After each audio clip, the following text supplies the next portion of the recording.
નર્મદા જિલ્લા આમ આદમી પાર્ટી પ્રમુખનો ભાઈ દારૂ સાથે ઝડપાયો। ભરૂચના સાંસદ મનસુખ વસાવાએ આ પર પ્રહાર કરતા કહ્યું અને સામે મનસુખ વસાવાના નિવેદન પર ચૈતર વસાવાની પ્રતિક્રિયા સામે આવી। સડકથી સદન સુધી દારૂ અને ડ્રગ્સ સામે હું લડ્યો છું। ચૈતર વસાવાના અનેક માણસો દારૂનો ધંધો કરે છે એવું મનસુખ વસાવાએ કહ્યું હતું। તેના પર ચૈતર વસાવાએ પ્રતિક્રિયા આપી કે હું લડતો રહું છું આ દૂષણો પર। પોલીસના હપ્તા ઉઘરાવતા 35 સીસીટીવી સામે આવ્યા છે એવું ચૈતર વસાવાએ કહ્યું। તો મનસુખ વસાવાએ કહ્યું કે 5 પેટી દારૂ હતો જે સગે વગે કરી દેવામાં આવ્યો। ચૈતર વસાવાએ કહ્યું દારૂબંધી છતાં પણ દારૂ કોણ લાવે છે તેની તપાસ કરો। ઉપરાંત ઘણી બધી જગ્યાએ નિરંજન વસાવાના માણસો કે ચૈતરભાઈ ધારાસભ્ય સાથે જોડાયેલા લોકો આ દારૂનો ધંધો કરે છે। એક બાજુનો દારૂનો ધંધો કરવો છે અને બીજી બાજુ પોલીસ પર માસલા ધોવા છે અને આખી રાત દારૂ પીવડાવવાનો। તમે જો આ સ્ટાર બેન્ડ જે વગાડે છે એના સ્ટાર બેન્ડના કારણે સોશિયલ મીડિયામાં મૂકી દે એટલે હજારોની સંખ્યામાં લોકો ભેગા થાય અને એમાં દારૂ પીવડાવી અને બધાને આખી રાત નચાવી કુદાવે એનાથી યુવાનોમાં પડેલી શક્તિ ખતમ થઈ ગઈ છે। 35 જેટલા હપ્તા ઉઘરાવતા 35 જેટલા સીસીટીવી ફૂટેજ એવા અમે આપ્યા છે જ્યાં પોલીસ પોતે હપ્તો ઉઘરાવતા હોય। તો અમે તો સરકારને કહીએ છીએ દારૂબંધી છે, કોણ લાવે છે, ક્યાંથી આવે છે એની સંશોધન કરો। જે બોટલ તમને પકડાયું છે એમાં તમારી આખી સ્કેનિંગ હશે અને સ્કેનિંગ કરો ને કઈ કંપનીએ બનાવીને અહીંયા દારૂ મોકલ્યો છે, કોણ લઈને આવ્યું છે, કોણ બુટલેગર છે, એમાં તમામ બાબતોની ચકાસ થશે। દૂધનું દૂધ, પાણીનું પાણી થઈ જશે। અમે સરકાર સામે લડીએ છીએ અમને દબાવવા માટે કેટલીક જગ્યાએ પોલીસ એના પાછલા દરવાજે મૂકી જાય છે, એના ખેતરમાં મૂકી જાય છે, વાડીએ મૂકી જાય છે અને અમારા પર આક્ષેપબાજી થાય છે। સ્થાનિક સ્વરાજની ચૂંટણીમાં ઈડબ્લ્યુએસ કરવાની માંગ ઉઠી છે। પાટીદાર આગેવાન વરુણ પટેલે આ ચર્ચાસ્પદ પોસ્ટ કરી દૂધસાગર ડેરીમાં પ્રતિનિધિત્વનો તેમણે ઉલ્લેખ કર્યો। સહકારી ક્ષેત્રે પાટીદારોનો રાજકીય રકાસ થયો છે આવું વરુણ પટેલે લખ્યું છે। ઈડબ્લ્યુએસ લાગુ નહીં થાય પાટીદારોનું રાજકીય પતન શરૂ થઈ જશે। જો ઈડબ્લ્યુએસ લાગુ નહીં થાય તો દૂરબીનથી પણ રાજકારણમાં પાટીદાર શોધ્યો નહીં મળે। મતદારોની કુલ ટકાવારી 21.18% હોવા છતાં પણ બેઠકો ઓછી છે। ડિરેક્ટર મંડળમાં માત્ર 2 જ બેઠકો ફાળવાઈ છે। આ ઘટાડો એ રાજકીય વર્તુળોમાં મોટી ચર્ચાનો વિષય બન્યો છે। સહકાર ક્ષેત્રમાંથી તમારી રાજનીતિ ખતમ કરવાની બહુ મોટી સાજિશ ચાલી રહી છે। સહકાર ક્ષેત્ર પછી તાલુકા કક્ષાએ, પછી જિલ્લા કક્ષાએ અને પછી રાજ્ય કક્ષાએ જો સમજશો નહીં તો ખતમ થઈ જશે। એટલે જ અમે કહીએ છીએ કે ઈડબ્લ્યુએસ લાગુ કરો।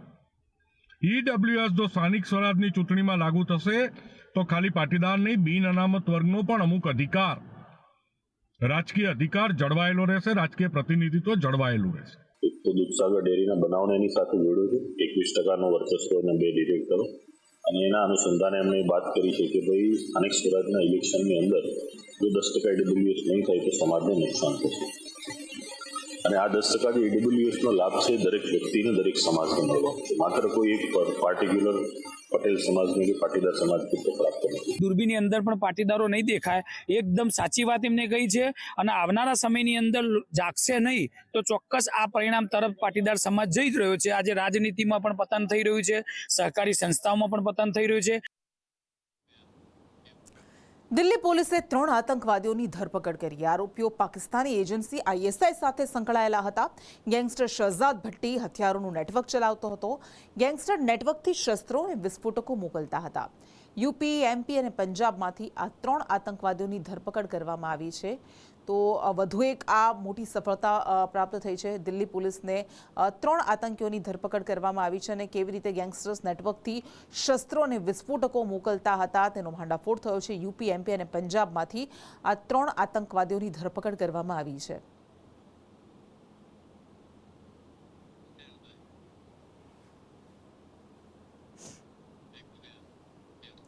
આ તરફ દિલ્હી બ્લાસ્ટ કેસમાં વધુ એક આરોપીની ધરપકડ કરવામાં આવી। ઉમરની કોલ ડિટેલ્સની તપાસ કરતા નવો ખુલાસો થયો અને ઉમરનું કનેક્શન હલ્દવાનીના વિસ્તારમાં જોડાયેલું સામે આવ્યું। એનઆઈએ હલ્દવાનીથી મૌલાના કાસમીની ધરપકડ કરી છે। બાનભુરપુરાથી એક મસ્જિદના ઇમામની ધરપકડ કરવામાં આવી અને અત્યાર સુધી એનઆઈએ આ કેસમાં કુલ 8 લોકોની ધરપકડ કરી છે।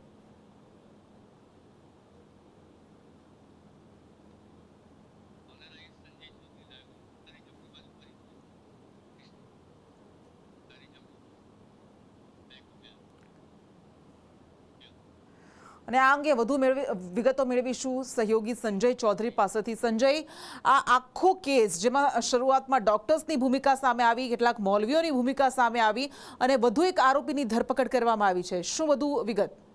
બોમ્બે જે બ્લાસ્ટ કેસ છે એની અંદર વધુ એક આરોપીની ધરપકડ કરવામાં આવી છે કે આતંકી ઉમરના જે ફોન કોલ હતા અને કોલ્સ કરેલા હતા તેના આધારે તપાસ કરતા એક વધુ આ વ્યક્તિની સંડોવણી સામે આવી હતી ને હલ્દાનીના મૌલવીની ધરપકડ કરવામાં આવી છે અને તેના આધારે અન્ય લોકો અને અન્ય કેટલા લોકો સંકળાયેલા છે તેની પણ તપાસ કરવામાં આવી રહી છે.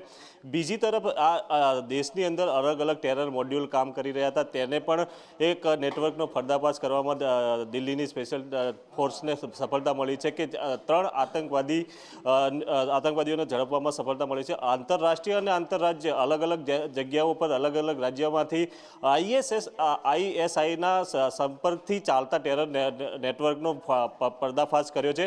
ખાસ કરી શહજાદ ભટ્ટી નામનો વ્યક્તિ હતો જે ISIથી સંપર્ક મળી એ ઓનલાઈન માધ્યમથી એમના ઇનપુટ્સ મેળવતો અને તેના આધારે ભારતની અંદર ષડયંત્ર કરતો હતો. અને બીજું કે પંજાબ સાથે સંકળાયેલી પાકિસ્તાન બોર્ડર હતી ત્યાંથી હથિયારો અને વિસ્ફોટકોની તસ્કરી કરવાનું પણ એક નેટવર્ક ચલાવવામાં આવી રહ્યું હતું અને એ હથિયારો પંજાબમાંથી અલગ અલગ રાજ્યોમાંથી તેમની સાથે સંકળાયેલા લોકો હતા તેમના સુધી પહોંચાડવામાં આવતા હતા અને એક મોટા ટેરર બ્લાસ્ટનું પણ આયોજન તેઓ ષડયંત્ર કરી રહ્યા હતા. દિલ્હી અને નોઈડા જેવા મોટા વિસ્તારોની અંદર શહેરોની અંદર મોટું બોમ્બ બ્લાસ્ટ કરવા માટેનું એક મોટું ષડયંત્ર કરવામાં આવ્યું છે અને આ તમામ ષડયંત્રના ઇનપુટ છે ISI તરફથી પાકિસ્તાન તરફથી આપવામાં આવતા હતા. પંજાબ, ઉત્તર પ્રદેશ અને મધ્યપ્રદેશથી 3 આતંકવાદીઓની ધરપકડ કરવામાં આવી છે અને તેની સાથે અન્ય કેટલા લોકો સંકળાયેલા હતા તેની પણ અત્યારે સ્પેશિયલ ફોર્સ ટાસ્ક ફોર્સ છે એ તપાસ કરી રહી છે. જી બિલકુલ, આભાર આપનો. અને સોનિયા ગાંધી અને રાહુલ ગાંધી વિરુદ્ધ નવી એક FIR દાખલ કરવામાં આવી છે. નેશનલ હેરાલ્ડ કેસમાં ગુનાહિત કાવતરું ઘડવાનો તેમના પર આરોપ લાગ્યો છે. દિલ્હી પોલીસની આર્થિક ગુના શાખાએ ફરિયાદ કરી. અન્ય 6 વ્યક્તિઓ અને 3 કંપનીઓ સામે પણ ફરિયાદ કરવામાં આવી છે. AJLને છેતરપિંડીથી હસ્તગત કરવા માટે કાવતરું ઘડવામાં આવ્યું હતું. ઈડીએ તપાસ અહેવાલ દિલ્હી પોલીસ સાથે શેર કર્યો હતો.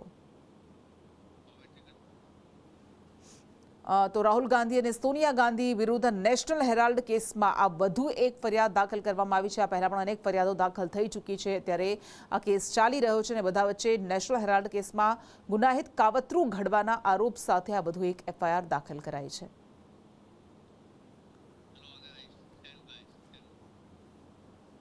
FIRનો વિરોધ કરનારને ડેપ્યુટી CMએ જવાબ આપ્યો છે. વિરોધ કરનારા બાંગ્લાદેશીઓને સાચવવા માંગે છે તેવું નાયબ મુખ્યમંત્રી હર્ષ સંઘવીએ કહ્યું છે.